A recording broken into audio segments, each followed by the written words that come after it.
नमस्कार साथियों, मैं कुणाल आप सभी का संस्कृति आईएएस यूट्यूब चैनल पे स्वागत करता हूं। आज की वीडियो में हम लोग बात करने वाले हैं बीजेपी के मैनिफेस्टो से संबंधित एक महत्वपूर्ण बिंदु पे। जो महत्वपूर्ण बिंदु है उनका नाम है तिरुवल्लुवर। प्राचीन भारत के एक महत्वपूर्ण खास संत जिन्होंने दक्षिणी भारत पर एक विशेष प्रभाव छोड़ा। तमिल साहित्य के अंदर, जिसको संगम साहित्य भी कहा जाता है, उसमें अपनी महत्वपूर्ण शिक्षाओं का योगदान दिया। अब भारतीय जनता पार्टी 2024 का चुनाव तिरुवल्लुवर के ऊपर लड़ना चाहती है। इन्होंने बताया है कि हम इनके नाम पर एक सांस्कृतिक केंद्र बनाएंगे और सिर्फ भारत में ही नहीं बल्कि पूरी दुनिया में बनाएंगे, जिसके माध्यम से भारतीय संस्कृति, भारतीय ज्ञान, भारतीय योग और भारत सभ्यता के और भारतीय संस्कृति के अन्य पक्षों का प्रचार प्रसार किया जाएगा और उसे अगली पीढ़ी तक पहुंचाया जाएगा। बीते चुनाव जो 2019 के थे, हम सभी को पता है कि एक बड़ा मुद्दा राम मंदिर था उस समय, और भगवान श्री राम के नाम पे चुनाव लड़ते हमने देखा कि मंदिर बनवा भी दिया गया। अब की बार हम देख रहे हैं कि संत तिरुवल्लुवर का नाम यहाँ पर बहुत अधिक चर्चाओं में चल रहा है। जरूरी है कि इससे संबंधित अन्य बातों पर चर्चा की जाए। तो मैनिफेस्टो में साफ तौर पर इन्होंने स्पष्ट किया है, इनका जो मैनिफेस्टो है वो अब की बार जारी हुआ है मोदी की गारंटी 2024 के नाम से। तो फिर एक बार मोदी सरकार, यही चल रहा है यहाँ मामला। इन्होंने इसी मैनिफेस्टो में कहा है कि देखिए, तिरुवल्लुवर के योगदान को अगली पीढ़ी तक पहुंचाने के लिए तिरुवल्लुवर सांस्कृतिक केंद्रों की स्थापना की जाएगी, अगर हम लोग सरकार में फिर एक बार आते हैं तो। देखो, तिरुवल्लुवर को टारगेट क्यों कर रहे हैं? टारगेट करने के पीछे भाई दो बड़े कारण हैं। पहली बात तो भारतीय इतिहास, भारतीय संस्कृति से संबंध। दूसरी महत्वपूर्ण बात यह है कि दक्षिण भारत पे तिरुवल्लुवर का विशेष प्रभाव रहा है। इन्होंने अपने ज्ञान, अपनी संस्कृति से पूरे क्षेत्र पर विशेष प्रभाव डाला। आज भी प्रभाव देखने को मिलता है और वहाँ के लोगों के हृदय में विशेष स्थान है। हालांकि उत्तर भारत वाले लोगों को तिरुवल्लुवर का महत्व नहीं पता हो, लेकिन दक्षिण भारत में अगर आप जाएंगे तो आपको इनकी एक खास छवि वहां देखने को मिलेगी और जन जन के मन पर इनका प्रभाव देखने को मिलेगा। ये खास चीजें हैं, तो जरूरी है चीजें हम लोग समझें। लेकिन इन चीजों को समझने से पहले जरूरी है कि एक प्रश्न भी समझें। यह जो प्रश्न आप लोग की स्क्रीन पर है, हो सकता है कि आगे पूछ लिया जाए, और ऐसा नहीं है कि मतलब नहीं पूछा जा सकता। ये बात ध्यान रखिएगा कि आर्ट एंड कल्चर से बहुत सारे प्रश्न पहले भी पूछे जाते रहे हैं, अब भी पूछे जाने की पूरी संभावना है। और इसी प्रकार के महत्वपूर्ण बिंदु होते हैं जो हम लोग देखते हैं कि प्रीलिम्स एग्जाम में आ गए हैं। तो आपको चीजें पहले ही क्लियर है तो कुछ नहीं करना, बस आंसर कमेंट कर दीजिएगा अपना, और वरना वीडियो को अंत तक देखिए, आपको हर एक बात बताई जाएगी। इसके साथ ही अपने मेंस के नोट्स भी जरूर बना लीजिएगा, क्योंकि मुख्य परीक्षा, जैसे कि पता है आप लोग को, जीएस फर्स्ट पेपर जो है हमारा, उसमें हिस्ट्री का एक अच्छा खासा सेगमेंट है, तो वहां भी चीजें पूछी जा सकती हैं। और हम देखते हैं, चाहे बात संगम साहित्य की हो या फिर उत्तर भारत के किसी भी साहित्य की, प्रश्न पूछे गए हैं। वहीं इस प्रकार के जो धार्मिक आंदोलन रहे हैं, धार्मिक संत रहे हैं, उन सब की भी विशेष प्रश्न पूछे गए हैं।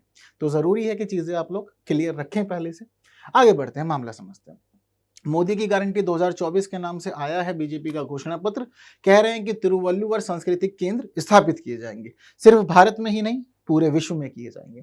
एक खास बात आपको मैं और बताता हूं यहाँ पर, जैसे कि हमें पता है कि तिरुवल्लुवर जो है यह दक्षिण भारत में महत्वपूर्ण संत रहे हैं, लेकिन इसके बावजूद हम देखेंगे कि भारत के अनेक क्षेत्रों में इनकी प्रतिमाएं तो हैं, लेकिन भारत के बाहर भी अनेक प्रतिमाएं हैं इनकी। ये बहुत खास बात है। बीते दिनों कई बार चर्चाओं में मामला इनका इसी वजह से आया था, क्योंकि फ्रांस में, इटली में, यूरोप के कई अलग अलग देशों के अंदर इनकी प्रतिमाओं का अनावरण किया गया। क्यों कर रहे हैं? क्योंकि इनके विचार बहुत खास थे। क्या क्या थे उस पर भी अभी हम लोग चर्चा करने वाले हैं। तो क्यों चाहते हैं हम लोग पूरी दुनिया में तिरुवल्लुवर सांस्कृतिक केंद्र बनाए जाएं? हम चाहते हैं कि पहली बात तो जो हमारी भारत की समृद्ध संस्कृति है, पूरी दुनिया उसके बारे में जाने, और सिर्फ पूरी दुनिया ही नहीं जाने, आने वाली जो पीढ़ियां हैं वह भी जाने संत तिरुवल्लुवर को। जरूरी है ये। भारतीय योग का प्रशिक्षण दिया जाना, जैसे कि हम सभी को पता है, जब से बीजेपी गवर्नमेंट आई, इसने अपने प्रयासों के माध्यम से इंटरनेशनल डे ऑफ योगा भी अनाउंस करवा दिया है और प्रतिवर्ष मनाया भी जा रहा है। कब मनाया जाता है जरा डेट बताओ एक बार, देखते हैं कितने लोग को याद है। आयुर्वेद का प्रशिक्षण भी देना चाहते हैं इसके माध्यम से। और हम लोग देख रहे हैं कि भारतीय संस्कृति से विशेष जुड़ाव है भारतीय जनता पार्टी का, और इसका जो विशेष जुड़ाव है हमें देखने को मिलता है अलग अलग मामलों में, इसके विचारों में, इसके कार्यों में। तो आयुर्वेद का प्रशिक्षण भी ये लोग देना चाहते हैं, भारतीय भाषाओं का प्रशिक्षण भी ये लोग देना चाहते हैं। इस वजह से चाहते हैं कि ये सांस्कृतिक केंद्र बनाया जाए। इसके साथ ही जो हमारा शास्त्रीय संगीत है और जो भारतीय संस्कृति के अनेक अन्य पक्ष हैं, उन सब के बारे में भी दुनिया को शिक्षित करना उद्देश्य है तिरुवल्लुवर सांस्कृतिक केंद्रों की स्थापना का। तो सरकार में अगर आती है बीजेपी तो फिर एक बार हम लोग देखेंगे कि यह सभी कार्य किए जा रहे होंगे भारतीय जनता पार्टी की सरकार के द्वारा। प्रधानमंत्री तो खैर नरेंद्र मोदी ही बनेंगे यदि ये लोग चुने जाते हैं, तो ये भी स्पष्ट है, इन्होंने पहले ही प्रधानमंत्री का चेहरा भी घोषित कर रखा है अपना। चीजें क्लियर हैं सारी। तो ये कुछ खास बातें मैनिफेस्टो की, वहीं कुछ खास बातें जरूरी है कि आप लोग जाने तिरुवल्लुवर के बारे में। संत तिरुवल्लुवर की अगर हम लोग जन्म की बात करें तो देखिए, इनके जन्म को लेकर के आज भी जो इतिहासकार हैं वह आपस में झगड़ते हैं। झगड़ते क्यों हैं? क्योंकि दोनों के मध्य विवाद है। मतलब जितने भी बैठे होते हैं इतिहासकार वह विवादित हैं मामलों पे, अलग अलग काल इनके लिए माना जाता है। तो इसी वजह से आज तक इनकी जो ऐतिहासिकता है वह प्रमाणिक नहीं हो पाई। अब अगर हम लोग बाकी और संत देखें, चाहे नानक हो, रामदास हो, या इसके अलावा हम लोग किसी और की बात भी करें, सबकी स्थिति यह है कि उनके जन्म के बारे में हमें खास तौर पर उल्लेख या परिस्थितियां समझ में आ जाती है, हम चीज़ों को जान लेते हैं। लेकिन तिरुवल्लुवर की बात यह है कि इनके जन्म के बारे में चीज़ों को नहीं पता। इसके साथ ही इनकी धार्मिक संबद्धता के बारे में भी नहीं क्लियर है। ना तो यह पता है कि इनका जन्म कहाँ हुआ, क्या परिस्थिति थी, परिवार कैसा था, नहीं जानते हैं। वहीं दूसरी खास बात यह है कि इनके बारे में यह भी स्पष्ट नहीं है कि यह किस धर्म से संबंधित है। तो यह चीजें विवादों में रहती हैं हमेशा, और इनकी जो धार्मिक संबद्धता है उसके विवादों में रहने के कारण हम कई बार यह देखते हैं कि अनेक समुदाय झगड़ते हैं इनके पीछे, और वह इस प्रकार झगड़ते हैं, वह कहते हैं तिरुवल्लुवर हमारे हैं। अब यह हमेशा से ही रहा है। अगर फल अच्छा है तो हर कोई उसको लेना चाहता है, और फल खराब है तो फिर वह किसको चाहिए? कोई लेना चाहेगा? बिल्कुल नहीं। अब तिरुवल्लुवर है, संत है, इतने अच्छे विचार दिए हैं, एक महान दार्शनिक हैं आप इतिहास के। तो उस स्थिति में हम लोग देखते हैं कि बौद्ध कहते हैं कि ये हमारे, जैन कहते हैं ये हमारे, शैव कहते हैं ये हमारे हैं, हिंदू समुदाय वाले लोग तो कहते ही हैं, हिंदू धर्म वाले कहते ही हैं कि ये हमारे हैं। तो सभी झगड़ते हैं इनके पीछे, ये एक खास पहलू है इसका। तो धार्मिक संबद्धता नहीं पता, विवादास्पद है। जन्म या इनके काल के बारे में भी नहीं पता। तो बहुत सारे इतिहासकार हैं वह कहते हैं कि इनका संबंध 3री से 4वीं शताब्दी ईसा पूर्व से। वहीं बहुत सारे यह भी मानते हैं कि 8वीं से 9वीं शताब्दी में रहे थे ये। अब दोनों के बीच में गैप भी बहुत ज्यादा हो रहा है, ये भी हम लोग देख पा रहे हैं। तो 3री 4वीं शताब्दी ईसा पूर्व या फिर 8वीं से 9वीं शताब्दी, चीजें बहुत अधिक देख पा रहे हैं हम लोग कि मैसी हैं और क्लियर कुछ भी नहीं हो पा रहा। तो जो चीजें क्लियर नहीं होती वहां से प्रश्न नहीं बनते हैं, ये बात भी आप लोग ध्यान रखिएगा। अगर आप लोग इनके बारे में कहीं कुछ लिखते हैं तो सिर्फ इतना लिख दीजिएगा कि इनका इतिहास, इनका जीवन काल और इनकी धार्मिक संबद्धता पूरी तरह से विवादित है। आज भी कोई विशेष साक्ष्य नहीं मिल पाया। लेकिन हाँ, जो चीजें हम लोग स्पष्ट तौर पे कह सकते हैं, उन स्पष्ट तौर पे कही जाने वाली बातों में हमारे पास में एक खास सोर्स है जिसका नाम है थिरुकुरल। अब ये थिरुकुरल जो है, ये है इनके पवित्र दोहे के रूप में जाने जाते हैं। मतलब इन्होंने जीवन काल में जो जो चीजें लिखी वह सब का संकलन है थिरुकुरल। तो जैसे कि आपको मैंने बताया, इनकी धार्मिक पहचान स्पष्ट नहीं है, तो हिंदू और जैन माना जाता है इनको। कुछ कहते हैं कि हिंदू हैं, कुछ कहते हैं जैन हैं, लेकिन बौद्ध और शैव भी इनके ऊपर अपना दावा करते हैं। एक खास पहलू हमें इनके संबंध में जो देखने को मिलता है वह है द्रविड़ धार्मिक पहचान का।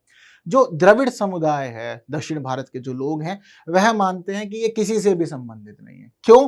क्योंकि इन्होंने सदैव ही धर्म को लेकर के कोई अपने जीवन में बात नहीं प्रस्तुत की। हमेशा ये धर्म निरपेक्ष रहे हैं पूरी तरह से।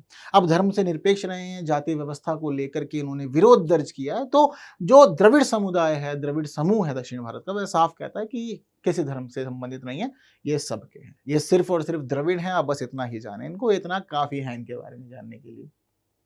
इनकी महत्वपूर्ण रचना थिरुकुरल, पहली बार यहाँ पर ही इनके जो क्रेडिट है वह यहाँ देखने को मिलता है कि हाँ, थिरुकुरल के लिए इन्होंने काम किया है और इन्हें पवित्र दोहे माने जाते हैं तिरुवल्लुवर के। लेकिन यहाँ पर भी आपको एक खास मामला देखने को मिलेगा। जो थिरुकुरल है उसके संग्रह का श्रेय दिया जाता है थिरुकुरल को। क्या करने का? संग्रह करना, यानी कि जो चीजें थी उसको इन्होंने कलेक्ट किया है। लेकिन अगर हम लोग चीजों को अच्छे समझे तो पता लगता है कि इनके लेखन का श्रेय भी इनको नहीं दिया था। मतलब जो भी स्थितियां थी इन्होंने कलेक्ट की और थिरुकुरल बना दी, लेकिन इन्होंने इसको लिखा नहीं है, ऐसा भी स्पष्ट तौर पर हम लोग देखते हैं। जो थिरुकुरल है वह बहुत ज्यादा खास है दक्षिण भारत के मामले में। क्यों खास है? जिस प्रकार से आप लोगों ने उत्तर भारत के घरों में देखा होगा, हिंदू समुदाय के लोग अपने घर में रामायण को रखते हैं, श्रीमद् भगवत गीता को रखते हैं, उसका पाठ करते हैं, और जो भी उनके अंदर नैतिक मूल्य हैं, जो भी जीवन के मूल्य हैं, जो भी शिक्षाएं मिलती हैं, उनको ग्रहण करने के लिए आगे बढ़ते रहते हैं हमेशा।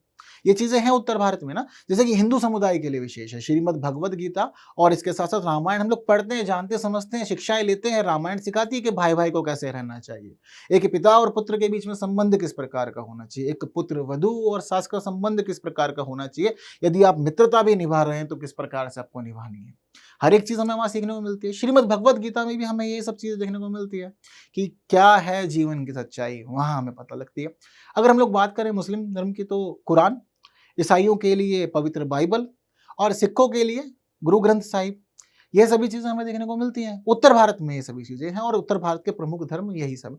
जिस प्रकार से उत्तर भारत में हमें इन सब का चलन देखने को मिलता है, वहीं दक्षिण भारत के अंदर हमें देखने को मिलेगा कि घर घर में थिरुक्कुरल है, ये उनके लिए पवित्र है, घर घर में रखते हैं। इसके जो नैतिक मूल्य हैं, जो जीवन के आचरण वाले मूल्य हैं, उन सभी को ही है यहाँ पर सीखते जानते हैं, इसकी शिक्षाओं को ग्रहण करते हैं।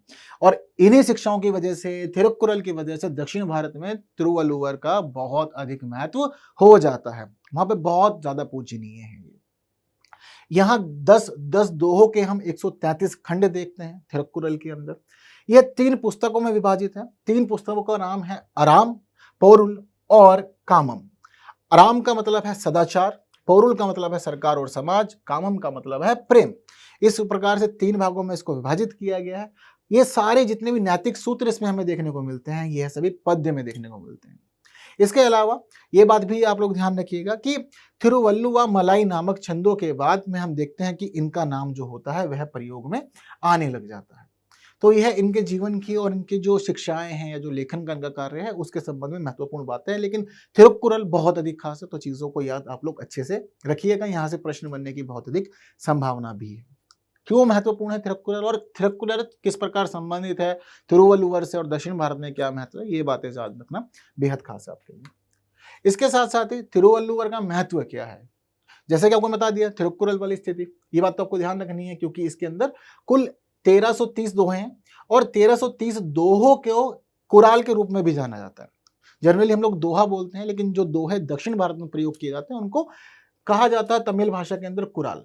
तो थिरुक्कुराल अगर हम लोग देखते हैं तो कुराल का अर्थ दोहे और थिरुक्कुराल मतलब तिरुवल्लुवर के दोहे, इसीलिए इसको थिरुक्कुराल के रूप में जाना जाता है। कुल संख्या 1330 है इसकी। क्या क्या विशेष महत्व रहता है, देखिए तमिल संस्कृति के अंदर इन्होंने विशेष योगदान दिया, जैसे कि संगम साहित्य के लिए उन्होंने महत्वपूर्ण रचनाएं, महत्वपूर्ण साहित्य छोड़ा है, तो इस वजह से विशेष महत्व हो जाता है। नैतिक प्रतीक रहे हैं, यानी कि जीवन भर लोगों को सदाचार सिखाया है, सहिष्णुता सिखाई है, प्रेम सिखाया है, सौहार्द सिखाया है, कहा है मिलजुल के रहो आपस में, जरूरी है ये सब के लिए। जब ये सभी चीज सिखा रहे हो आप कह रहे हो कि भाई जात पात कुछ नहीं होता, धार्मिक आडंबरों के विरुद्ध आप रहे हो, लोगों को मिलजुल कर रहना सिखा रहे हो, साथ साथ सिखा रहे हो कि धर्म के अंदर जो भी आपस में विद्वेष वाली चीजें हैं उससे बच करके रहना है आपने। तो चीजें क्लियर हैं सारी आप लोग को। तो इस प्रकार से नैतिक मूल्य भी इनके बहुत ज्यादा खास रहे हैं, सादा जीवन व्यतीत किया। हालांकि बीते दिनों इनको लेकर के बहुत अधिक एक विवाद खड़ा हो गया था। विवाद यह था कि दक्षिण भारत में इनकी एक प्रतिमा बनाई गई थी। सामान्य तौर पर देखा जाता है कि इन्होंने अपने अंगों पे श्वेत वस्त्र धारण किए हुए हैं, लेकिन जो प्रतिमा बनाई गई थी उस प्रतिमा में भगवे वस्त्र दिखाए गए थे, जिसके बाद एक बड़ा विवाद खड़ा हो गया था, दक्षिण भारत में देखा गया था। और उस समय कुछ लोग ये मान रहे थे कि इनको भी किसी एक विशेष समुदाय या धर्म से जोड़ने का प्रयास किया जा रहा है। तो इस प्रकार के बार विवाद भी हो जाते हैं संतों को लेकर के, पर इनके मूल्य खास है जिनकी शिक्षाओं को समझना बहुत ज्यादा जरूरी है। प्राचीन संत रहे हैं, कवि भी रहे हैं, दार्शनिक रहे हैं, बहुत सारी इन्होंने चीजें सभ्यता के लिए छोड़ी है, मानव समाज के लिए छोड़ी है। प्राचीन भारत की समृद्ध दार्शनिक परंपराओं को इन्होंने हमारे लिए छोड़ा, जिसको हम लोग सीखते जानते हुए आज आगे बढ़ रहे हैं। तो ये महत्वपूर्ण योगदान है, इस वजह से इनका महत्व है थिरुवल्लुवर का। और इसी वजह से अब फिलहाल जो भारतीय जनता पार्टी है इनका प्रयोग कर रही है। भारतीय जनता पार्टी के द्वारा इनका खास उपयोग किए जाने के पीछे बड़ा कारण यह भी है कि हम लोगों ने पिछली बार देखा था कि दक्षिण भारत की 130 सीटों में से बीजेपी को मात्र 28 सीटें ही प्राप्त हुई थी, जिसमें से 25 सीटें तो सिर्फ कर्नाटका से आई थी। तो इस अब की बार भारतीय जनता पार्टी जो है एक बड़ा आंकड़ा टारगेट कर रही है, जैसे कि हम लोग ये भी देख पा रहे हैं कि लगातार भारतीय जनता पार्टी यह भी कह रही है कि 400 प्लस जाएंगे हम लोग अब की बार। तो एक बड़ा टारगेट जो रखा है वो अचीव इस प्रकार हो सकता है, जब आप केरल में जीत पाए, आप कर्नाटक में तो जीत ही रहे हैं, इसके अलावा तमिलनाडु में आप लोग जीते, तो बाकी क्षेत्रों को कवर करेंगे, तब जाके सीटों की संख्या बढ़ने की पूरी संभावना हो जाएगी। तो इसी वजह से अब भारतीय जनता पार्टी ने देखा है कि थिरुवल्लुवर का दक्षिण भारत में विशेष महत्व है, और विशेष महत्व को यदि हम लोग चीजों का उपयोग करते हैं तो हो सकता है कि राजनीतिक लाभों की पूर्ति यहाँ से कर भी ली जाए। आप लोग को क्या पूर्ति करनी है यहाँ पर, देखिए बातों को ध्यान रखना है, विषय पे नोट्स बना लेने हैं, और एक जो प्रश्न मैंने आप लोग को शुरुआत में दिखाया था इसका आंसर अब कमेंट जरूर कर देना है। हालांकि भारतीय जनता पार्टी के द्वारा थिरुवल्लुवर सांस्कृतिक केंद्रों की स्थापना के लिए आप लोग की क्या विचार हैं, क्या मानते हैं, कमेंट में ज़रूर बताने और अपने नोट्स ज़रूर बना लीजिएगा। और वीडियो इंटरेस्टिंग लगी है, चीज़ें अच्छी लगी हैं, कुछ नया जाना सीखा समझा है तो बिल्कुल वीडियो को लाइक करना है और बाकी साथियों तक शेयर ज़रूर करना है। हाँ, आप लोग को आंसर चाहिए होगा तो देखिए आप लोग की स्क्रीन पर है। उम्मीद करता हूँ कि आंसर ठीक रहा होगा, आप लोगों ने चीज़ों को अच्छे समझा होगा। हम लोग बाकी बातें अगली वीडियो में करेंगे कुछ नए विषयों के साथ। तब तक के लिए विदा दीजिए। Thank you so much.